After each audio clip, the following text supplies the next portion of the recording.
अनंत अनंत मैत्री के मसीहा, दया और करुणा के अवतार, परम पिता परमात्मा प्रभु महावीर के चरणों में कोटिश वंदन नमन। अरिहंत परमात्मा शिमंदर स्वामी भगवान के पावन चरणों में कोटिश वंदन नमन। श्री आत्म शिव शमन रतन गुरुवे नमः। परम दयालु परम कृपालु कर्नाटक गढ़ केसरी आराध्य गुरुदेव के पावन चरणों में कोटिश वंदन नमन। तब का दिव्य वरदान देने वाले ममाराध्य गुरुवरिया श्री प्रवेश कुमारी जी महाराज साहब के पावन चरणों में वंदन करती हूँ, नमन करती हूँ। 311 उपवास द्वारा जिन शासन की अद्भुत प्रभावना करने वाले गुरनी मैया के चरणों में वंदन नमन। मेरे जीवन पर अनंत उपकार करने वाले धर्म का दिव्य दान देने वाले आराध्य गुरनी मैया के चरणों में वंदन नमन। गुरु गणेश परिसर में विराजमान समस्त गुरुवरिया तुल्या महासती वृंद के पावन चरणों में वंदन करती हूँ, नमन करती हूँ। स्नेहिल प्रिय छोटी साधवियाँ, गुरु गणेश दरबार में आए गुरुदेव के परमात्मा के प्यारे प्यारे भक्तों, हृदय के आंगन में आप सभी का स्वागत करती हूँ, अभिनंदन करती हूँ। आप सभी की श्रद्धा का अनुमोदन, आप सभी के सुंदर भावों का और बहुत सारा धन्यवाद है, शुक्रिया है। आपने आज के दिवस को मंगल में बनाया, इसलिए तुम्ही सगला येथे येतात मला खूप छान वाटते, सो मला तुमच्याशी खूप प्रेम आहे।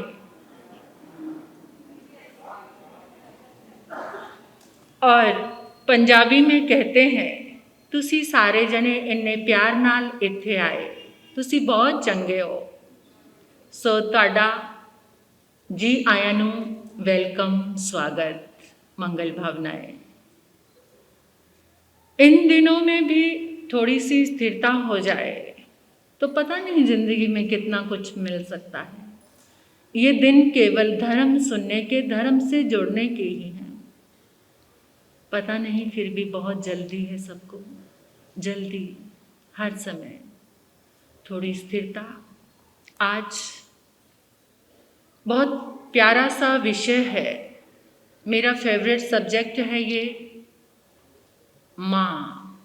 बोलो सभी एक बार, माँ कहने से मुंह भर जाता है। सिर्फ एक ही शब्द है ये, जिसे आप बोलते हैं तो एकदम मुस्कान भी आ जाती है। सबकी जिंदगी में माँ का सबसे बड़ा रोल है, सबसे बड़ा। तो पहले गीत की कुछ लाइनें, फिर उसके बाद थोड़ी सी अपने दिल की बात कहना चाहती हूँ। बहुत सुना होगा आपने, बहुत एहसास भी मुझसे ज़्यादा ही होगा, क्योंकि मैं तो बहुत छोटी सी साध्वी बन गई थी, 13 साल की। अब माँ कितने समय रही, लेकिन किसी भी रूप में माँ साथ ही रहती है। तो इसलिए गीत की कुछ लाइनें। माँ तेरे चरणों में स्वर्ग है हमारा, माँ स्वर्ग है हमारा, माँ तेरे चरणों में स्वर्ग है हमारा, माँ स्वर्ग है हमारा। तेरे आंचल में मिलता है हर दुख से किनारा, माँ तेरे चरणों में स्वर्ग है हमारा, माँ स्वर्ग है हमारा, माँ स्वर्ग है हमारा। सबसे महान तीर्थ तू माँ तेरे चरण है, सबसे महान तीर्थ तू माँ तेरे चरण है। तेरे मुख में मानो प्रभु के दर्शन है, ममता तेरी आंखों से झलके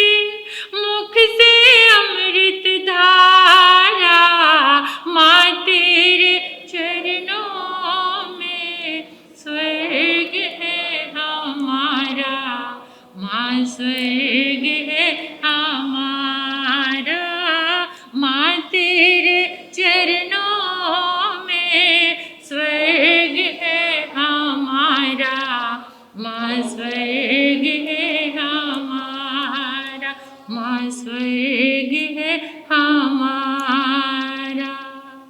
माँ हुंदी माँ ओ दुनिया वालियो,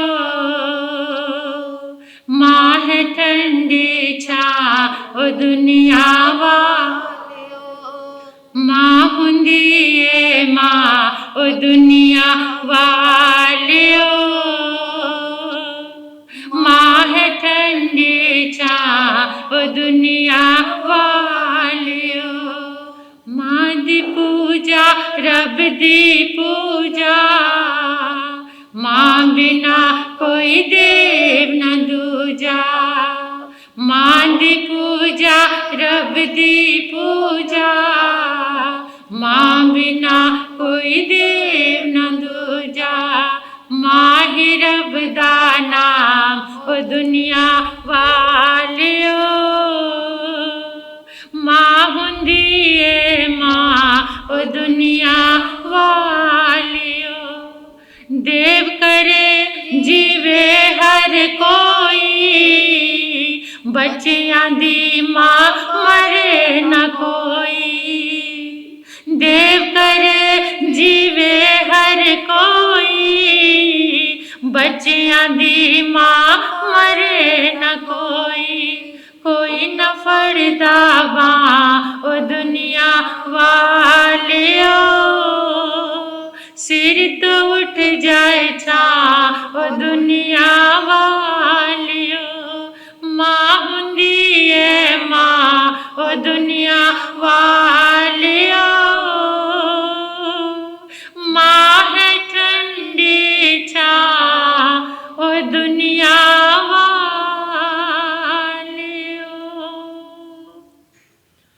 जीवन की शीतल छाया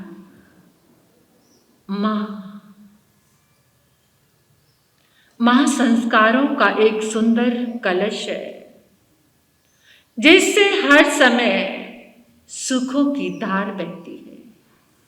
माँ जीवन की एक रंगोली है, जो जीवन को रंगों से भर देती है। माँ ब्रह्मा भी है, विष्णु भी है, महेश भी है।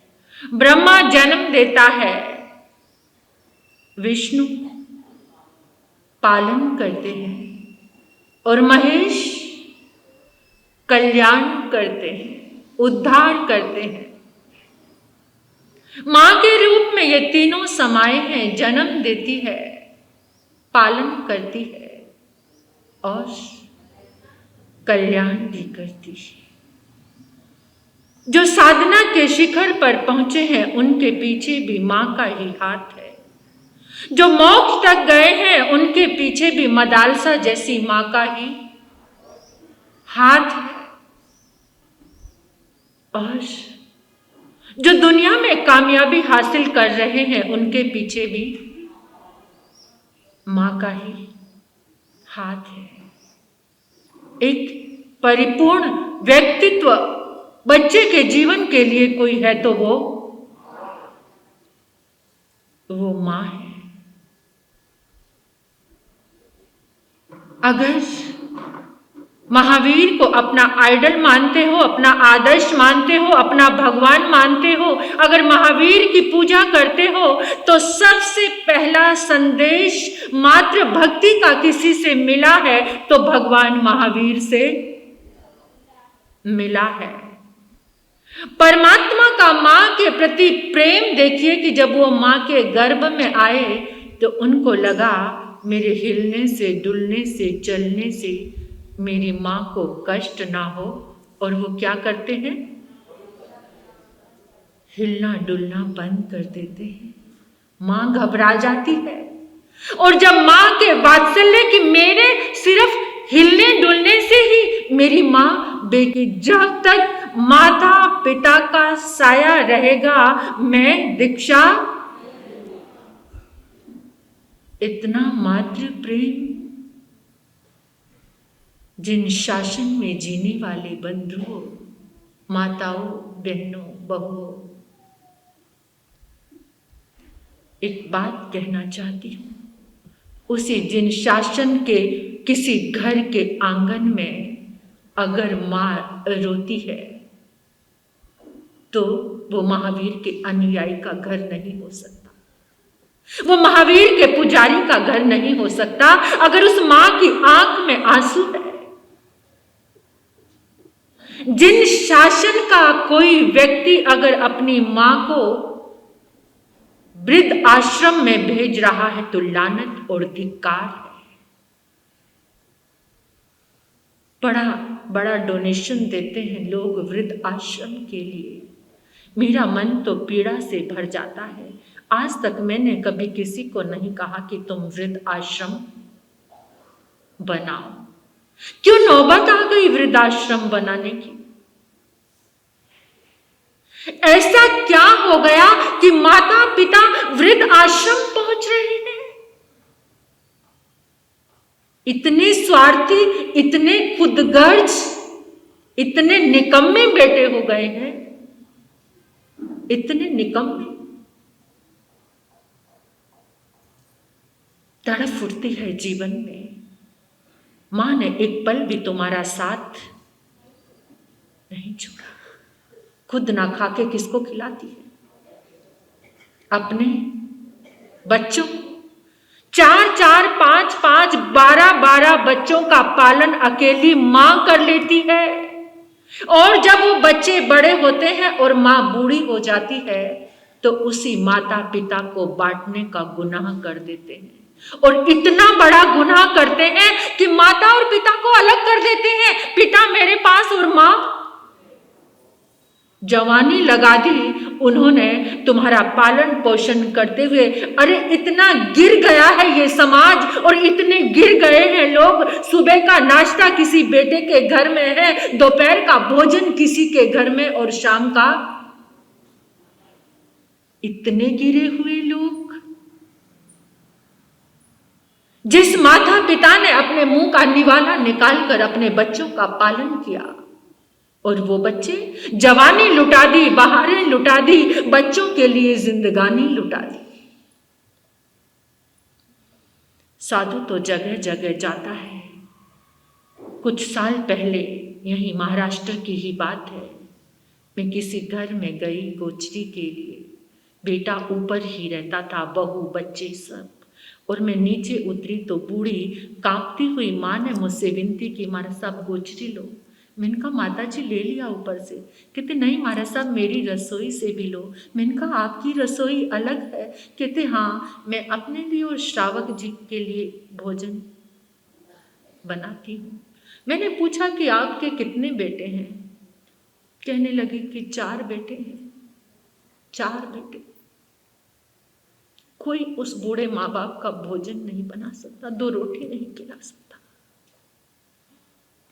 उन कांपते हाथों से मैंने आहार लिया, लेकिन आने के बाद मुझे गोचरी करने को भी मन नहीं किया। ऐसा समाज।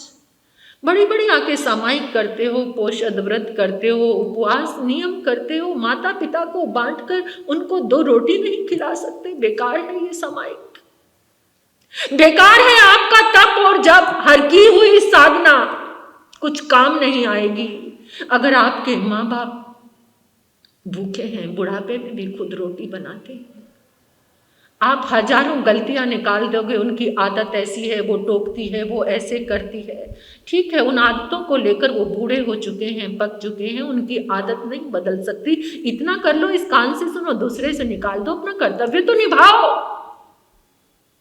मां ने एक पल भी तुम्हारा साथ नहीं छोड़ा, जन्म से, गर्भ से लेकर आज तक, और बूढ़ी होने के बाद भी उसको पता चले मेरे बेटे पे कोई कष्ट आया है तो फिर भी अपना सारा कुछ निकाल कर उस बेटे को दे देती है। दूर से बैठा कोई दुआएं देता रहा और मेरे रास्ते आसान से आसान होते गए। और वो बूढ़ी मां क्या कहती है कि मेरी आंखों का सितारा, मेरी आंखों का तारा अब मुझे आंखें दिखाता है। मेरी आंखों का तारा अब मुझे आंखें दिखाता है। हर खुशी जिस पे वार दी आज वो मुझे गमों से मिलाता है। इस जिभा से क्या कहूं, किसको कहूं, इस जीभा से क्या कहूं, किसको कहूं, जिसको बोलना सिखाया आज वे मुझे चुप रहना। आपको बोलने की अकल तो बीच में मत बोला करो। कितनी बार कहा है ना, जब आपको बोलना ही नहीं आता, किसी बात का ठीक से जवाब देना नहीं आता, तो बीच में क्यों बोलते हो? कौन कौन करता है ऐसी तानाकशी? गुनाहों से भरा जीवन कहां लेकर जाओगे? बचपन में मां, जवानी में महात्मा और बुढ़ापे में परमात्मा। मां कब तुम्हारा साथ छोड़ती है? हर फील्ड में मां के बिना तुम्हारा एक पल भी गुजारा नहीं। एजुकेशन कौन है? मां। कौन सी मां? सरस्वती मां, वहां भी मां है। डिफेंस कौन? रक्षक करने वाली कौन? वहां भी मां है। शासन देवी मां मेरी रक्षा करो। और धन देने वाली भी कौन है? कौन सी मां? लक्ष्मी मां। जब तुम्हें प्यास लगती है तो मां गंगा मां बन जाती है। जब तुम्हें भूख लगती है तो ये मां धरती मां बन जाती है। जब तुम्हें आसमान का सौंदर्य देखना होता है तो ये मां आसमां बन जाती है। और जब तुम्हें शीतल चांदनी देखनी होती है तो ये मां पूर्णिमा बन जाती है। जब तुम्हारे भीतर में मोक्ष पाने की चाहत जागती है तो ये मां जिनवाणी मां बन जाती है। मां दुनिया का सबसे बड़ा काव्य ग्रंथ, महाकाव्य कोई है तो वो सबसे बड़ा विश्वविद्यालय कौन है? मां है।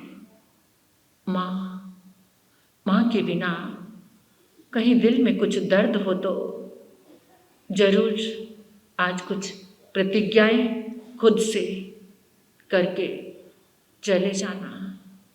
मां के बिना बहनें बहुत चाहती हैं मेरा पुत्र श्रवण कुमार बने। कौन कौन बहनें चाहती हैं? सब चाहते हैं मेरा पुत्र श्रवण कुमार बने। लेकिन कोई बहन ये चाहती है कि मेरा पति श्रवण कुमार बने? बोलो, कौन चाहती है कि मेरा पति श्रवण कुमार बने? जिस दिन आपका पति श्रवण कुमार बन जाएगा, आपके घर में श्रवण कुमार पुत्र का जन्म जरूर से जरूर होगा। अपने पुत्र को श्रवण कुमार बनाना है। और पति अगर दुकान से आकर पहले मां के पास चला गया, आधा घंटा वहां बैठ गया, लेट हो गया तो मुंह बना के बैठ जाती, जाओ मां के पास ही बैठो, मुझसे बात करने की जरूरत नहीं है। बताती हैं आके बहनें, और भाई भी, लड़के भी बताते हैं हमारे साथ बड़ी हालत खराब हो रही है मेरी। फिर कभी मुझे समझ आता है कि बेचारा दो पाटों के बीच में पिस गया है। मां को वृद्धाश्रम भेजना नहीं चाहता, लेकिन जो घर में बैठी है वो रखना नहीं चाहती। क्या करे? एक संत किसी के घर में गोचरी के लिए गए। घर के आगे बहुत सुंदर लिखा था मातृ छाया। क्या? मातृ छाया। तो संत गए और उन्होंने कहा, गुरुदेव गोचरी की भावना भाते हैं, कृपा करो। तो संत जैसे ही गोचरी लेने लगे तो वो देखने लगे कि आप सब खड़े हैं, माता जी कहाँ पर हैं? कहते, गुरुदेव माता जी तो गांव में हैं। कहते, क्यों? कहते, मेरी पत्नी की और माँ की आपस में बनती नहीं, इसलिए मैं माँ को गांव वाले घर में छोड़ आया। तो फिर संत कहने लगे, लिख लेना, क्यों झूठे ढकोसलेबाजी कर रहे हो? क्यों शब्दों के साथ खिलवाड़ कर रहे हो? जब भीतर में कुछ है नहीं, माता का सम्मान ही नहीं, माता के लिए प्रेम नहीं, तो ये दुनिया का दिखावा क्यों? ये डबल फेस किस लिए? दिखाते कुछ और करते इतना ही पत्नी से डरते हो। मां तुम्हारी जिंदगी का पुण्य है और पत्नी तुम्हारा क्या है बता दो। तुम्हारा पुरुषार्थ है जो मिल सकता है, लेकिन पुण्य अगर रूठ गया, पुण्य का अगर दम घुट गया तो फिर पत्नी और तुम सुखी नहीं रह पाओगे इस जिंदगी में। आपको पता है एक बहुत पुराने समय में एक पिक्चर आई थी, फिल्म।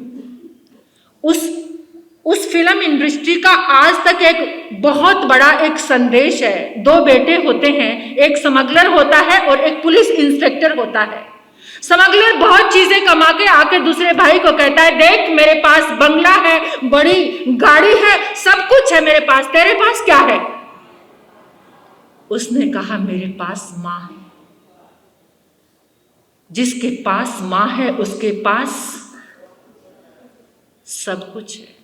बड़े बड़े प्लांट लगाते हो अपने घर में कि घर में हर पल क्या रहे, पॉजिटिव एनर्जी रहे। मनी प्लांट लगाते हो, तुलसी घर में रखते हो कि तुलसी से हर समय कैसी एनर्जी आती है, पॉजिटिव एनर्जी आती है। और जिससे हर समय दुआओं की एनर्जी मिलती है, उस मां को क्या कर देते हो? बाहर निकाल देते हो। कैसे दुआएं रहेंगी, कैसे पॉजिटिव एनर्जी रहेगी? अगर जीवन में पॉजिटिव होना चाहते हो, दुआएं लेना चाहते हो, तो मां को हर समय। एक बार बादशाह अकबर अपनी मां के सामने आकर खड़े होकर कहने लगे, मां देख तेरे पास चक्रवर्ती सम्राट खड़ा है, मांग तुझे क्या मांगना है। मां ने कहा तू मुझे मांगने की बात कहता है, अरे मेरी एक रात की कीमत भी तू नहीं दे सकता। सुन, जब तू मेरी कुक्षी में था, पूरा समय चल रहा था, मुझे प्रसव पीड़ा हो रही थी, उसी समय एक फकीर दरवाजे पर आते हैं, मैं उनको कुछ देने के लिए जाती हूं। फकीर ने मुझे देखा और कहने लगे, देवी मां, जो पुत्र दिन में जन्म लेता है वो साधारण होता है, जो रात को जिसका जन्म होता है, अगर तेरे घर से, तेरे पुत्र का तेरे गर्भ से रात को जन्म हुआ तो ये वजीर बनेगा। अगर ये सुबह की अमृत वेला में इसका जन्म हुआ तो ये राजा बनेगा। और उस समय मैंने क्या किया?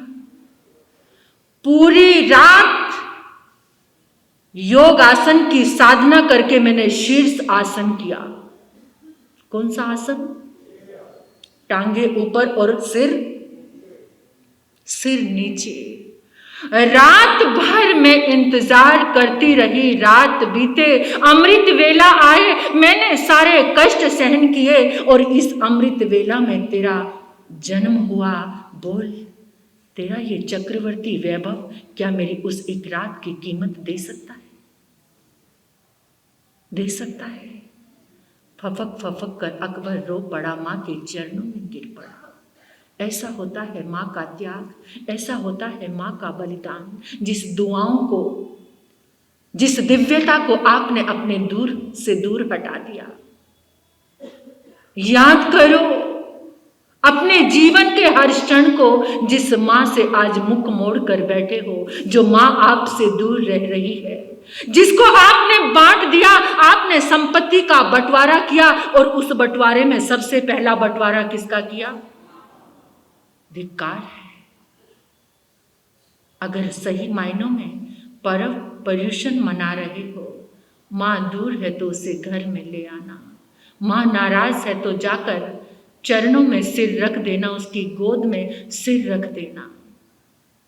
और मेरी ये देवियां जिनका सबसे बड़ा हाथ है, जो सुख अपनी मां के लिए चाहती हो, वही किसके लिए चाहती हो? तुम्हारी मां को तुम्हारा भाई बहुत अच्छे से रखे तो अपने पति की मां को रखना शुरू कर दो। तुम्हारा भाई तुम्हारी मां को बहुत अच्छे से जरूर रखेगा। आज सुनकर जाना, एक प्रतिज्ञा करके जाना, सबसे पहली थाली माँ की परोसना और हर रोज माँ के साथ बैठकर भोजन करना। करोगे? कौन कौन करेंगे? पीछे से ही दो चार, आप सबकी तमन्ना नहीं है। आप लोग, कौन बहू सास के साथ बैठकर भोजन करेगी? कौन बहू? हर रोज 15 मिनट अपनी माँ के पास बैठना है। 15 मिनट ही कह रही हूं, ज्यादा आपके पास समय। वो बूढ़ी आंखें इंतजार करती हैं, मेरा बेटा आएगा, मेरे पास बैठकर बात करेगा। और आप सीधे ही अगर अपनी पत्नी के कमरे में चले जाते हो तो उन दुआओं का तिरस्कार करते हो। एक माँ ने अपने बच्चे को पढ़ा लिखा कर डॉक्टर बनाया। जरा दिल थाम के सुनना, वो माँ, उसका पति नहीं था, वो पढ़ी लिखी भी नहीं थी, काम करती थी, लेकिन इतना कमाया उसने, इतना कमाया कि अपने गहने वगैरह भी बेचकर अपने बच्चे को डॉक्टर बना दिया। लेकिन वो बच्चा अपनी माँ से बचपन से ही नफरत करता था। जानते क्यों? क्योंकि उस बच्चे की माँ जो थी वो काणी थी, उसकी एक आंख नहीं थी। तो वो हर समय अपनी माँ से कहता, मेरे सामने मत आया कर। जब छोटा था, बच्चे मुझे चिढ़ाते हैं, काणी का बेटा, काणी का बेटा, तेरी माँ काणी, तेरी माँ काणी। बच्चे मेरा मजाक उड़ाते हैं, माँ तू मेरे सामने मत आया कर, तेरे कारण सब बच्चे मेरा मजाक उड़ाते हैं। बचपन का एक भाव उसके अंदर बैठ गया और हर समय माँ को कहता, तू मेरे सामने मत आया कर। माँ तो माँ थी ना, सामने कैसे ना आती? सोचती बच्चा है, बड़ा होकर ठीक हो जाएगा। लेकिन वो बड़ा होकर भी ऐसे ही रहा। जब भी माँ सामने आती कहता, तुम मेरे सामने फिर आ गई, चल मेरी आंखों से दूर हो जा, मेरे सामने मत आया कर। ये नहीं सोचा, चाहे सौंदर्य की देवी सीता हो वो भी माँ होती है, और चाहे काली देवी हो वो भी माँ होती है। माँ तो माँ ही होती है। जिसका माँ के प्रेम की ओर ध्यान नहीं जाता वो कैसा बच्चा है? पढ़ लिख कर डॉक्टर बन गया, दूसरे शहर में रहने लगा। जब डॉक्टर बन गया तो माँ को बहुत खुशी थी कि मेरा बच्चा, मैंने इतना पढ़ाकर उसको बड़ा गर्व हुआ। और शहर में बेटे से मिलने के लिए, बेटे को मिलने के लिए चली गई। बेटे के यहाँ कोई पार्टी चल रही थी। जैसे ही माँ गई, सबने कहा कि देखो देखो कौन आया है। तो कहने लगा, मेरे घर की नौकरानी आई। और एकदम दोस्तों के बीच में से, सच्ची बात है, ये सच्ची घटना है, इस दुनिया में क्या कुछ हो रहा है तुम्हें पता होगा। और तुम यहाँ सब बैठे बड़े अच्छे लग रहे हो, तुम भी माँ के साथ अगर कुछ गलत करते होगे तो आज सुधार लेना। एकदम उठकर आया और कहा, तू फिर मेरे सामने आ गई? मैंने तुझे मना किया था, मुझे तेरी शक्ल से भी नफरत है, कानी है, तू क्यों आए मेरे सामने? चली जा यहाँ से। सब दोस्तों के बीच में मेरी बेइज्जती कराने के लिए आ गई। उस एक ही कानी आंख से बहुत सारे आंसू निकले। उन आंसुओं को लेकर अपने गांव में आ गई। उसके बाद वो कभी भी अपने बेटे से मिलने नहीं गई। उसने विवाह भी कर लिया। एक दिन ऐसे ही बात चल रही थी पत्नी के साथ। उसने कहा कि एक दिन भी माँ के पास नहीं गए हो, चलो आज माँ के पास चलते हैं। अपनी नफरत तो उसको ना बता सका, उसके साथ चल पड़ा और गांव में आया। डॉक्टर बनने के बाद भी कोई तमीज उसके पास नहीं थी। देखा, जिस घर में माँ रहती थी, जहां उसका बचपन गुजरा था, वहां पर बड़ा सा ताला लगा है। कोई पास नहीं, बच्चे खेल रहे थे। उनसे पूछा, यहाँ एक कानी रहती थी? देख लो, ऐसे बच्चे होते हैं। इतने में पड़ोसी निकल कर आया और कहने लगा, धिक्कार है तुझे, कानी कह रहा है डॉक्टर बनने के बाद भी तुझे अकल और तमीज नहीं आई। तेरी माँ थी, तेरी माँ वो। चलने लगा तो उस पड़ोसी ने कहा, पूछकर नहीं जाएगा वो कहाँ गई? मर गई तेरी माँ, तेरा इंतजार करते करते वो मर गई। चलने लगा तो उसने कहा, रुक, एक पत्र देकर गई है तेरे लिए। उसने उस पत्र को खोला, उस पत्र को खोलकर पढ़ रहा है, बेटा, तूने जिंदगी भर मुझसे नफरत की, लेकिन मेरा प्यार तेरे लिए कभी कम नहीं हुआ। हर रोज मैं इंतजार करती थी कि एक दिन तो तुझे मेरी बात याद आएगी, एक दिन तो तुझे मेरा प्यार याद आएगा, एक दिन तो तुझे याद आएगा कि मैं लोगों के घर झाड़ू पोछा करके आती थी, फिर दूसरे काम करती थी, तुझे पढ़ाती थी, तुझे इतनी सी भी कमी आने नहीं दी। और हर रोज मेरा दिल कहता था कि तेरा दिल झूठ बोलता है, तेरा बेटा जरूर आएगा, तेरा बेटा जरूर आएगा। मेरी आंखें हर समय दरवाजे पर लगी रहती थी, लेकिन तू नहीं आया बेटा। लेकिन आज एक सच तुझे बताने जा रही हूं। तू जिस मेरे कानेपन से नफरत करता रहा, अरे कानी मैं नहीं, काना तू था। जब तेरा जन्म हुआ तेरी एक आंख नहीं थी, और उसी समय मैंने डॉक्टर को कहा, डॉक्टर साहब मेरा बच्चा इस समाज को फेस नहीं कर पाएगा, वो कानापन सुन नहीं पाएगा, तुरंत इमीडिएट मेरा ऑपरेशन करो और मेरी आंख एक मेरे बच्चे को लगा दो। और मैंने अपनी आंख तुझे देखी। आज भी मैं तेरे प्यार को तरसते तरसते दुनिया से कब जा रही हूं मुझे पता नहीं, लेकिन मैं अब भी तेरे लिए दुआएं दे रही हूं। मेरे बच्चे तू खुश रहना, लेकिन मुझे खुशी है कि मैं तुझे जो आंख देकर गई हूं उस आंख से पूरी दुनिया को देखना। तड़प तड़प पर पागलों की तरह अपने बालों को नोच नोच कर जमीन में गिर पड़ा। माँ माँ माँ, तुम कहाँ चली गई हो माँ? अब तो कुछ भी नहीं था। जिंदगी भर जिससे नफरत करता रहा, अब वो माँ सब कुछ देकर चली गई। माँ के उपकार को कभी मत भूलना,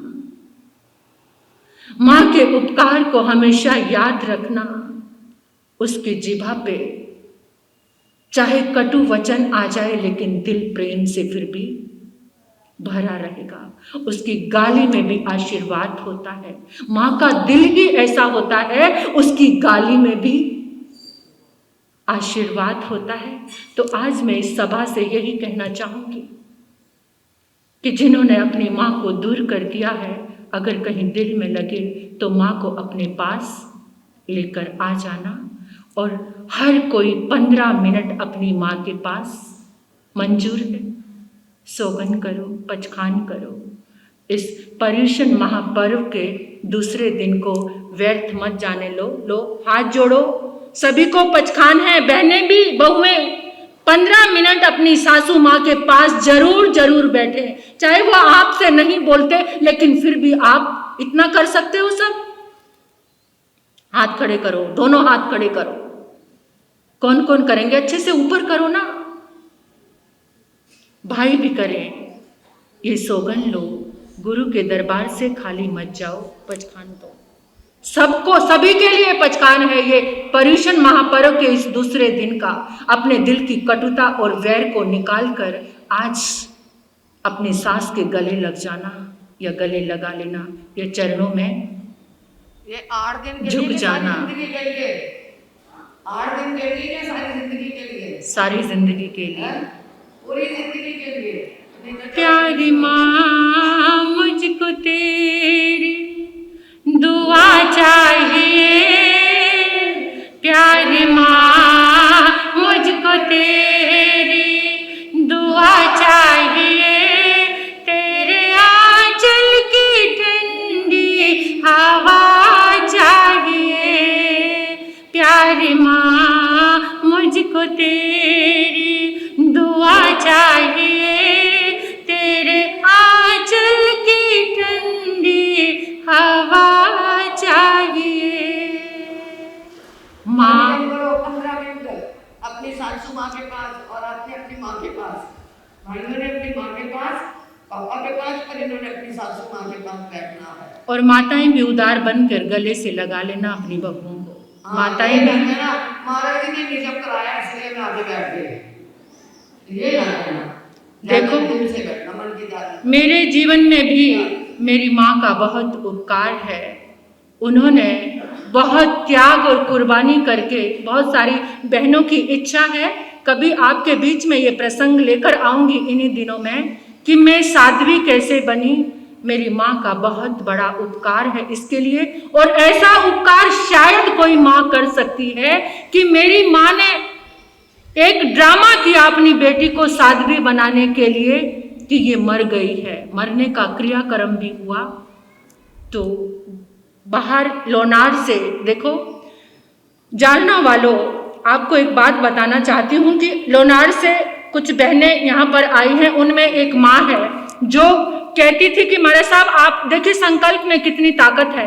वो लुधियाना से ही प्रवचन सुन रही थी और क्या कह रही थी, कहाँ लुधियाना महाराज साहब को कैसे देख पाऊंगी, और वो चलकर जालना आ जाएं लोनार के पास। तो ये ताकत है। और चेन्नई से भी मुझे कल सुनकर एकदम मैं भावुक भी हो गई। चेन्नई से भी 35 लोग आए हैं, एक बार आए थे, प्रवचन सुना था। उन्होंने अपने मारवाड़ के टिकट कैंसिल कराए और कहा कि पर्यूषण हमें जालना में ही मनाने हैं, महाराज साहब की वाणी को सुनना है। कितना प्रेम है उनका, आपके प्रेम का, और ऐसे भावों का मैं बहुत बहुत अभिनंदन करती हूँ। और मेरा प्यारा श्री संघ जालना, आज इस सभा में भी एक माँ बैठी हैं, क्योंकि मीठा लाल जी सकलेचा मुझे अपनी बेटी कहते थे जो इस चातुर्मास को लेकर आए थे। उन्होंने बहुत मेहनत की थी इस चातुर्मास को लाने के लिए।